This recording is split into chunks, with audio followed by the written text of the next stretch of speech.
বন্ধুরা, আজকে আপনাদেরকে নিয়ে এসেছি আটি ভাওয়াল কেরানীগঞ্জে, অর্থাৎ এই কেরানীগঞ্জে অবস্থিত স্বপন ভাই ডেইরি ফার্ম। ভাই আসসালামু আলাইকুম। ভালো আছেন ভাই? জি ভালো। ভাই, আমাদের কাছে একটু অনেকেই জানতে চায়, যারা নতুন আর কি খামার করতে চায়, তো তাদের উদ্দেশ্যে কিছু বলবেন, পরামর্শ দেবেন কিভাবে শুরু করলে ভালো হয়।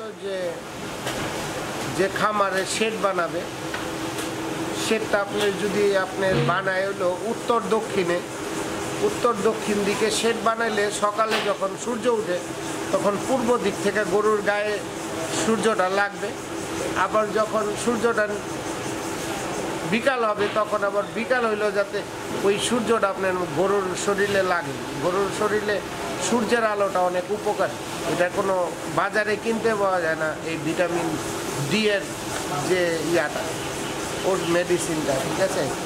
এইভাবে শেড বানাইলে মনে করেন একটা হাউস উচ্চতা দিবে 2.5 ফিট, পাশে 3 ফিট। একটা গরুর জন্য মনে করেন 54 স্কোয়ার ফিট জায়গা লাগে এক একটা গরুর শেডটা আপনি যত উচ্চ দিবেন, 12 ফিট উঁচা হইলে আরও ভালো, শরীরে তাপ কম লাগবে গরুর, আর যত নিচা হবে তত তাপমাত্রা বেশি লাগবে। এবং গরু পালতে গেলে আপনার অবশ্যই তার কারেন্ট বিদ্যুৎ থাকতে হবে, ফ্যান রাখতে হবে, মোটর থাকতে হবে গোসল করানোর জন্য।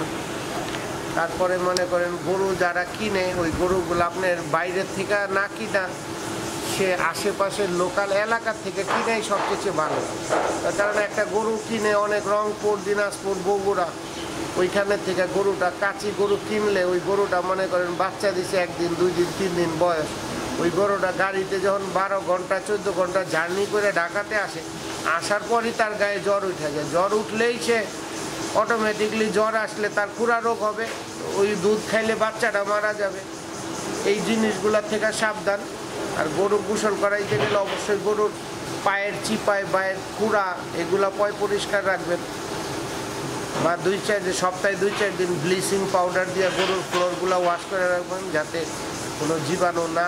স্বপন ভাই, কেউ যদি আর কি খামার করতে চায়, তখন সে কি বকনা বাছুর দিয়ে শুরু করলে ভালো হবে নাকি? বকনা বাছুর না, সে অতি ফার্স্টে 3টা গরু কিনলে ওইটার পাশাপাশি যদি আপনার আরও 3টা বকনা বাচ্চা কিনে, ধরেন আপনি 3টা বকনা বাচ্চা 80 বা 90 হাজার টাকা করে পিস, তখন দেখা গেল যে এই গরুটা যখন আপনার এই দুধ দিতে থাকবে, এইটার প্রফিটের টাকা দিয়ে ওইটা আস্তে আস্তে মা হইতে থাকবে, ঠিক আছে। পরে দেখা গেলো এটা দুধ বন্ধ হয়ে গেল, ওইটা ডেলিভারি হয়ে গেল। ঠিক এইভাবেই অল্পতে শুরু করলে ভালো। কেউ যদি হুট করে অনেক করতে চায়, সৎ পয়সা যারা আছে, লিগেল পয়সা, আর যারা ঘুষ খায় বা যাদের ওই বাটপাড়ির পয়সা আছে, এরা তো আপনার মনে করেন একসাথে 100টা কিনা মাইর খাইলেও কোনো ব্যাপার না। কিন্তু যাদের হক হালালি পয়সা, তারা যেন আপনার এই 3টা-4টা গরুর বেশি প্রথম অবস্থায় রিস্ক না নেয়। এই 3টা থেকে আস্তে আস্তে সে যখন ট্রেনিং নিবে, তখন দুধটা কই সেল করতে হয়, কিভাবে সেল করতে হয়। যেমন আম কাঁঠালের সিজনে দুধ বিকে না, দুধ 20 টাকা 30 টাকা কেজি হয়, যে ওই সময়টা সে কিভাবে ব্যাকআপ দিবে, কিভাবে সেল করবে। আস্তে আস্তে তার প্রশিক্ষণ হয়ে গেলে, সে জানতে পারলে, মার্কেট সম্বন্ধে অভিজ্ঞতা হয়ে গেলে, এরপরে সে যত বাড়াক তার আর কোনো সমস্যা নেই। যখন আর কি বাচ্চার ডেলিভারি দেয়, তখন তার টেক কেয়ারটা কীভাবে নিলে?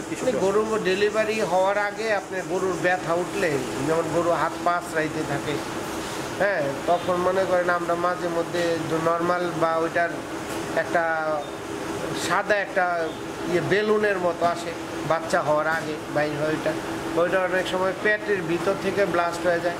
তখন আমরা হাত দিয়ে আগে দেখি যে বাচ্চা তার জরায়ুটা খুলছে কিনা। যদি দেখি যে জরায়ুটা খুলছে, বাচ্চার পরিমাণটা বড় আকারে বড়, তখন আমরা ওই পেটের ভিতরে হাত ঢুকাইয়া রশি দিয়ে বাইন্দা তারপর ওই বাচ্চাটারে আমরা ডেলিভারি করাই। তো এটা তো ভালো প্রশিক্ষণ ছাড়া তো আসলে এটা প্রশিক্ষণ, অবশ্যই প্রশিক্ষণ কি, সে যখন আপনার 1টা-2টা ডেলিভারি দেখবে, এবং দ্বিতীয়বারের মতো যদি আমাদের মতো কোনো লোক দাঁড়ানো থাকে যে তুমি এটার ভিতরে হাতটা ঢুকাইয়া দেখো তো বাচ্চাটা কি পজিশনে আছে, তার পজিশনটা থাকতে হবে সামনের পা 2টা ঠিক এইভাবে, মাথাটা ঠিক 2টা পায়ের উপরে, তখন ওইটা বুঝলেন যে আপনার এটা তার একদম সুন্দর প্রসেসে আসে, ঠিক মতো এটা টান দিলে চলে আসবে। আর অনেক সময় দেখা যায় যে এই ঘাটটা, আপনার মাথার ঘাটটা আছে নিচে, হাত 2টা পাটা আছে উপরে, তখন আপনি টান দিতে গেলে তখন ওই সে আর ডেলিভারি হবে না, তার ঘাটটা ভাঙ্গা যাবে। ওই ক্ষেত্রে দেখা যায় ভিতরে হাত ঢুকাই আপনার থোতার মধ্যে আপনি ধাক্কা দিয়ে আপনার থোতাটা উপরের দিকাই না, ঠিক পা দুইটা উপরে, পায়ের উপরে মাথাটা এই কন্ডিশনে থাকতে হবে। থাকলে তখন আপনার রশি বাইন্দা টান দিলে বাচ্চা অটোমেটিকলি চলে আসবে। তো স্বপন ভাই, কেউ আর কি যদি মানে গাভী গরু কিনতে চায় তাহলে সে কিভাবে বুঝবে যে গাভীটা অনেক আসেন ভালো? আমার সাথে, আমি দেখাই। তো দেখান দর্শক, আপনাদের দেখানোর চেষ্টা করতেছি যে আপনারা কেউ যদি গাভী গরু কিনতে চান তাহলে এইসব খেয়ালগুলো রাখতে হবে যে ভালো জাতের গাভী গরু যেভাবে আপনারা কিনতে চান আপনাদের দেখানোর চেষ্টা করতেছি। আপনারা এই যে স্বপন ভাই দেখাচ্ছে যে ভালো জাতের গাভী গরু, এই যে এরকম একটা গরু না, হ্যাঁ, এই গরুটার মনে করেন আপনি আগে দেখবেন স্কিনটা, যদি স্কিনটা তার পাতলা হয়, একবারে পাতলা না, স্কিনটা পাতলা প্লাস লেজটা শর্ট, লেজটা তার শর্ট না, এবং ওই নিচের অংশটা দেখেন যে ওই দুধের ওলানটা, হ্যাঁ, বানটা না, এটা দেখলে বুঝবেন যে এই গরু দুধ দিবে ভালো। এই যে দেখেন, এই যে একটা বাচ্চা, এই দেখেন তার স্কিনটা দেন একবারে পাতলা, একদম পাতলা স্কিন দেখবেন, পাতলা, এবং তার এই দুধের ওলানের আকারটা দেখবেন বড়, যে হ্যাঁ এটা কিন্তু এখনো দুধ খায় বাচ্চা না, তার দেখেন যে ওলানের অবস্থাটা দেখছেন, ঠিক এইরকম দেখে বাচ্চা কিনবে, যে থোতাটা খাটো, গলাটা চিকন, স্কিনটা তার একবার রসুনের মতো পাতলা। সবসময় এগুলি ফলো করতে হবে, তাহলে বোঝা যাবে গরু আর কি। তাহলে এটা দুধ দিবে, এটা দুধ দিবে। এটা কয় মাসের? এই বাচ্চাটার বয়স হলো আপনার 1 বছর হয়নি এখনো 1 বছর হয়নি। না, হয়নি। তো 1 বছরও তো হয়নি, যেহেতু এটা তো মোটামুটি অনেক বড় হয়ে গেছে। হ্যাঁ, এটা মনে করেন না আপনার এইটা ঠিক 25 মাসে ডেলিভারির থেকে 25 মাসে সে মা হবে, ডেলিভারির থেকে 25 মাসে সে মা হবে। আপনার ওই যে ওই বড় গরুটা দেখছেন না, ওই যে ওই বড়টা, ওই বড়টার বাচ্চা হলো এটা। এইটা? হ্যাঁ, ওই বড়টার বাচ্চা এটা।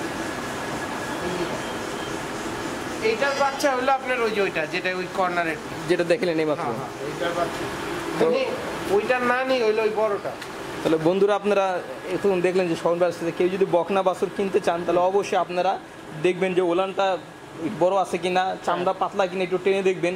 স্বপন ভাই যেভাবে আপনাদেরকে দেখানোর চেষ্টা করলো, আপনারা ঠিক সেভাবে দেখে তারপর আপনারা বাছুর কিনবেন, তাহলে অবশ্যই আপনারা লাভবান হবেন এবং বেশি দুধ পাবেন। 2 লক্ষ টাকার উপরে বিল এই দুটো বাচ্চা। এটা গাভী হইলে এটা বিকবে কমপক্ষে 3.5 থেকে 4 লক্ষ টাকা। এখন এটা মূল্য আছে প্রায় 1 লক্ষ টাকা। 1 লক্ষ টাকা, হ্যাঁ। এই 1 বছর তো হয়নি, প্রায় আরো 4 মাস আগে রোজার মধ্যে এই দুইটা দাম কয়ে গেছে আপনার, এই কুরবানির সময় দাম কয়েছে 1,80,000 টাকা। এই দুইটা, এটা কোন জাতের এগুলো?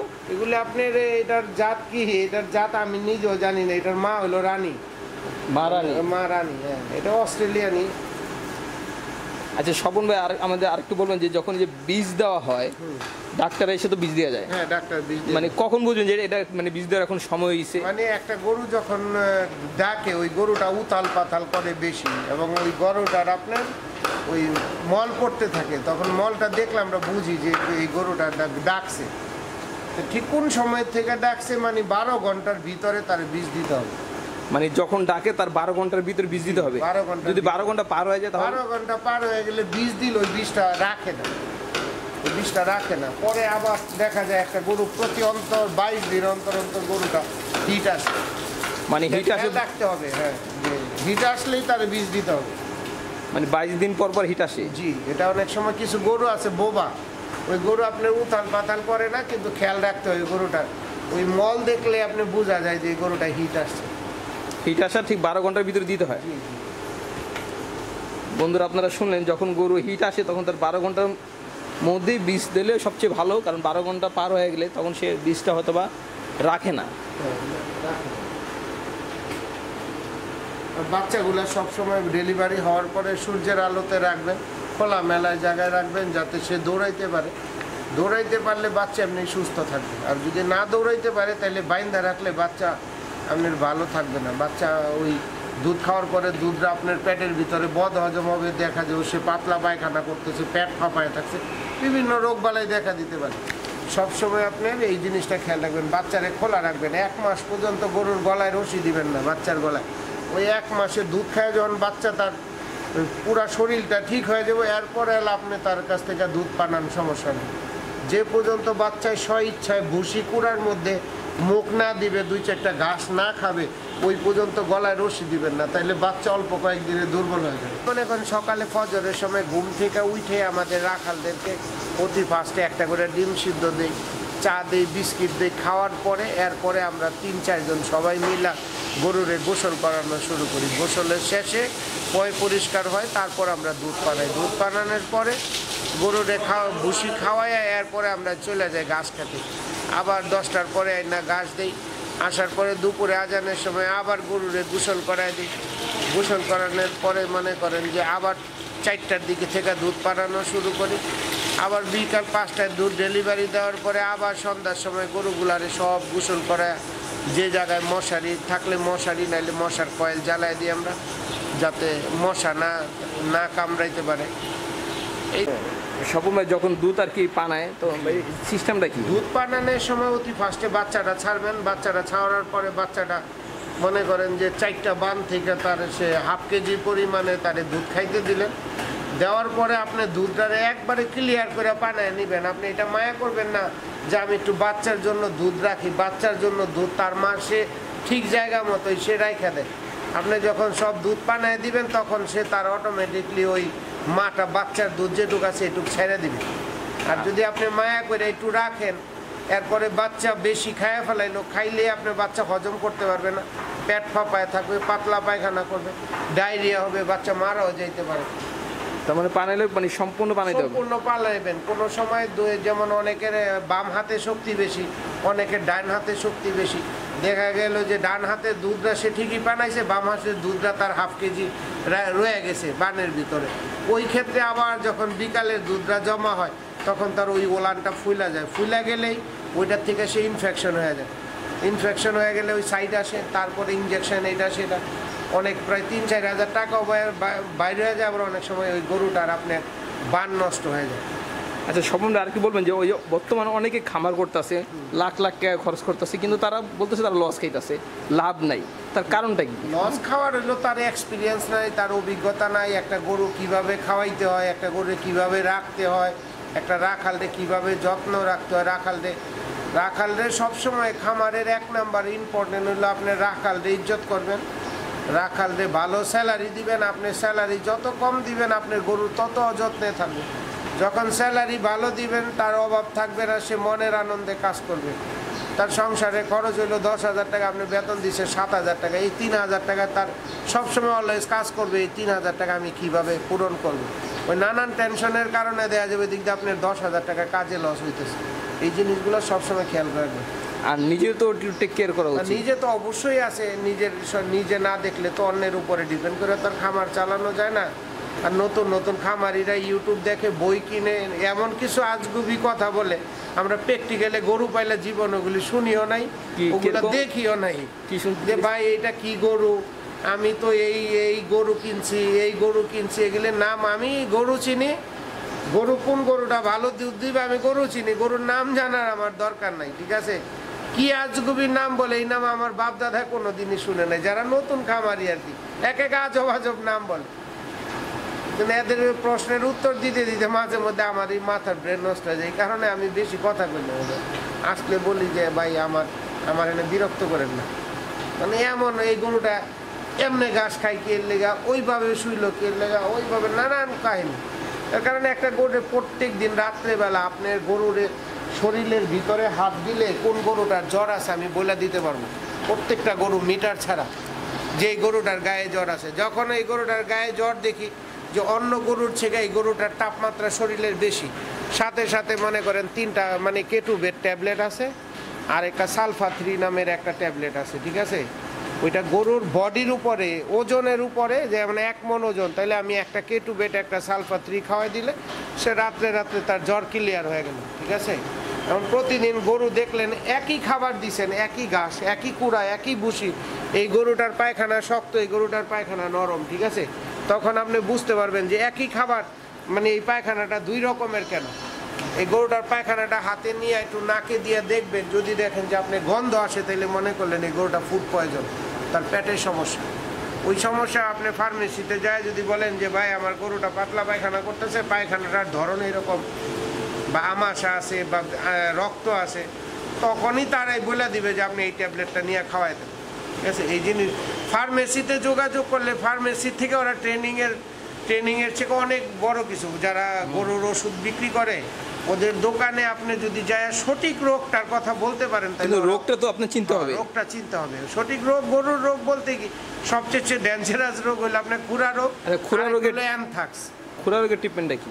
খুরা রোগের ট্রিটমেন্টটা হলো আপনার যেমন এই যে ন্যাপতল আছে না, পোকের গলি যেটাকে বলে, ন্যাপতল, নারিকেল তেল, গুল, এই তিনটা জিনিস একসাথে মিশায়া ওই ঘাটারে আপনি গরম পানি দিয়ে ওয়াশ করে ওই আঙ্গুলের চিপাটার মধ্যে ওইটা দিয়ে দিবেন। এটা হলো অনেক সময় জিব্রাটা মাংস খোয়া পড়া যায়, ওইটা আপনার ডাক্তারি ওষুধ আছে, একটা পাউডার আছে জিব্রায় দিতে হয়। আর আমাদের ন্যাচারাল ওষুধ আছে হলো তিল আছে না, তিল তারে পাটায় বাইটা ওই তিলটারে ওই যে রিবোফ্লাভিন, যেটা মানুষের মুখের গায়ের ওষুধ, ওই তিলের সাথে ওইটা মিক্স করে ওইটা জিব্রাটা ধইরা ওর তার মুখের মধ্যে ঘষায় দিবেন, তার মুখ ভালো হয়ে গেল। আর এটা আপনার ব্যথার ট্যাবলেট আছে, জ্বরের ট্যাবলেট আছে, যদি বেশি খারাপ হয় তাহলে আপনার অ্যান্টিবায়োটিক ইনজেকশন আছে। প্রাথমিক ওষুধগুলো? হ্যাঁ, প্রাথমিক হইলো ওইগুলো। আরেকটা কি ওষুধ? আরেকটা আছে আপনার ওই অ্যান্টিবায়োটিক ওষুধ, ওটা ইনজেকশন। আরেকটা কি জানি রোগ হয় গরু? আরেকটা হলো অ্যানথ্রাক্স। অ্যানথ্রাক্সের সবসময় ভ্যাকসিন দিয়ে রাখবেন। অ্যানথ্রাক্সের ধরনটা হইলো একটা গরুর অ্যানথ্রাক্স রোগে পাইছে, হঠাৎ করে গরুটা মনে করেন আধা ঘন্টার মধ্যে গরুটা আপনি দেখবেন কি শরীরের পশমগুলা দাঁড়ায় গেছে, দাঁড়ায় আধা ঘন্টার মধ্যে ঢাস করে পড়ে সে মারা যাবে, এটা হলো অ্যানথ্রাক্স। কিন্তু তার ট্রিটমেন্ট কি আধা ঘন্টার ভিতরে দিতে হবে? আধা ঘন্টার ভিতরে না, এটা 6 মাসের 1 বছরের। আজকে টিকা দিলেন, ঠিক 1 বছরের ভিতরে আর এটার কোনো আর টিকা লাগবে না। তার মানে আমরা টিকার ডেটটা দেখা 15 দিন আপনি আগে দিয়ে দিবেন সব সময়। তার মানে ওই ভ্যাকসিনটা মানে টাইমলি দিতে হবে। যখন টাইম ওভার হয়ে যাবে তখন হঠাৎ করে তখন আক্রান্ত করতে পারে। আমারটা কোনো সময় দেখা যায় 2 বছরও করি নাই, কিন্তু করে নাই, কিন্তু তাই বলে যে দেব না তা না, দিতে হবে, এটা বাধ্যতামূলক। এবং আপনার এই যে ফ্রান্সের ভ্যাকসিন আছে খুরা রোগের, ওই কেউ বলে ইউকের, আমি এত কিছু ব্যবহার করি না, আমি দেশি একটা 50 টাকা পিস নেয় আমাদের কাছ থেকে, ওটা সরকারি ওষুধ। আমি প্রতি 3 মাস অন্তর অন্তর দিয়ে আল্লাহর রহমতে আমি পরিষ্কার রাখি। আমার ওই খুরা রোগে এই পর্যন্ত আমার ওই রকম আক্রান্ত করতে পারেনি। আর এই ফ্রান্সের ইউকের নাম দিয়ে একটা 30 সিসির ওষুধের দাম নেয় 3000-4000 টাকা। আমি দেশিটা ব্যবহার করি। তো স্বপন ভাই অনেক ভালো থাকবেন, আমাদেরকে খুব ভালো আপনি পরামর্শ দিলেন। নতুন যারা খামার করতে চায় তারা আপনার এই কথা রোগের সম্বন্ধে যেটা বলতে চাইছিলেন ওইটা হলো আপনার রক্ত আমাশা, পাতলা পায়খানা, বুঝছেন না, বা ওই গরুর শুইতে গেলে দেখা যায় যে আপনার ওই এই ফ্লোরের মধ্যে আপনি কোনো পঞ্চ দেন নাই, যেমন এই যে পঞ্চগুলা, এই যে পঞ্চগুলো এটা দিয়ে স্যান্ডেল তৈরি করে, ঠিক আছে। এই পঞ্চটার দাম হইলো 1100 টাকা, ঠিক আছে। কত স্কয়ার ফিট থাকে? এটা 3 ফিট বাই 6 ফিট, ঠিক আছে। 3 ফিট বাই 6 ফিট 1100 টাকা দাম। 1100 টাকা। এটা খুব নরম, এটা গরুটা শুইতে গেলে আপনার পায়ের মধ্যে চোট লাগে না। আরেকটা দেখেন, এই যে এটার দাম হলো 240 টাকা। এটার দাম 240 টাকা। এটার দাম 240 টাকা। এটা অনেক হার্ড, ঠিক আছে, এটা শক্ত অনেক, অনেক শক্ত। এটা শুইতে গেলে গরুটার হাঁটুটা ছিলা যায়, ঠিক আছে, কিন্তু হাঁটুটা ছিলা যায়। এই জিনিসগুলো অনেক ভালো। এই একটা 3 বছর হয়েছে, আর এটা 1 মাস আগে আনছি, এটা আর 15 দিন গেলে এটা বাদ। তার মানে একটু যেটা দামি সেটা আরামদায়ক, প্লাস এটা লাস্টিং করে মিনিমাম 3 or 4 ইয়ার্স। মানে গরু তো আরাম পায়। গরু আরাম পায়।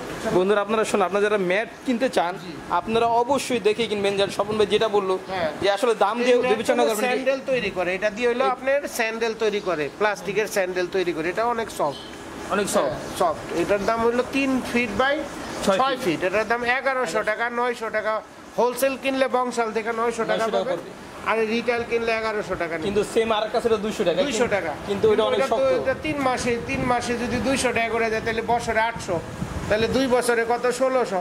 তো এটা যদি 4 বছর যায় আপনি 1100 টাকাতে কিনলে লাভ বেশি, গরু আরাম পাইলো। বন্ধুরা আপনারা শুনলেন, খুবই গুরুত্বপূর্ণ। স্বপন ভাই বললো যে আমরা অনেক সময় সস্তা কিনে আর কি পস্তাই, এমন হচ্ছে দশা। আপনারা যদি 200 টাকা দিয়ে এই ম্যাট কিনেন, গরু খুব অসুবিধা পায়, খুব হার্ড। এটা ম্যাটটা অনেক হার্ড, আপনারা দেখেন অনেক শক্ত দেখতে পাচ্ছেন। কিন্তু এই যে 1100 টাকা বা 900 টাকা এটা দাম পড়বে, খুব সফট এটা, এবং গরু খুব আরাম পায়। একটা ম্যাট প্রায় 3 থেকে 4 বছর চলে যায় বা 5 বছর হয়, আর ওইটা দেখা গেছে আপনার 2 মাসের ভিতরেই নষ্ট হয়ে যায়। আপনারা দেখলেন এইমাত্র স্বপন ভাইয়ের খুব গুরুত্বপূর্ণ কথা। স্বপন ভাই, তাহলে আপনাকে অনেক অনেক ধন্যবাদ আমাদেরকে অনেক ভালো ভালো পরামর্শ দেওয়ার জন্য। এমন অনেক নতুন খামারি খুব উপকৃত হবে আপনার এই কথাগুলো শুনে। এরপর আপনি আমার ফোন নাম্বার দিয়ে দিবেন, যদি কেউ সরাসরি কোনো জিনিস জানার ইচ্ছা থাকে তারা যেন প্র্যাকটিক্যালে আইসা দেখে, ফোন না করে প্র্যাকটিক্যালে আইসা দেখা যায়, তখন আমি তার অ্যাডভাইস করে দিতে পারবো যে আপনি এইভাবে করেন, আপনার কোনো ক্ষতি হবে না। আপনার ফোন নাম্বারটা একটু বলে দেবেন একটু? আমার ফোন নাম্বার হলো 01711028560, 01711028560। তো বন্ধুরা, আপনারা শুনলেন যে স্বপন ভাইয়ের কাছ থেকেই স্বপন ভাই তার নিজের মোবাইল নাম্বারটা দিয়ে দিল। এবং আপনারা যদি কেউ স্বপন ভাইয়ের থেকে পরামর্শ নিতে চান তাহলে অবশ্যই ফোন করবেন। আর যদি আপনারা এই খামারে দেখতে চান তাও আপনারা সম্ভব স্বপন ভাইয়ের সাথে যোগাযোগ করে আপনারা চলে আসবেন। তো বন্ধুরা, আপনারা অনেক ভালো থাকবেন। পরবর্তী পর্বে আপনাদের সাথে দেখা হবে। আল্লাহ হাফেজ। স্বপন ভাই।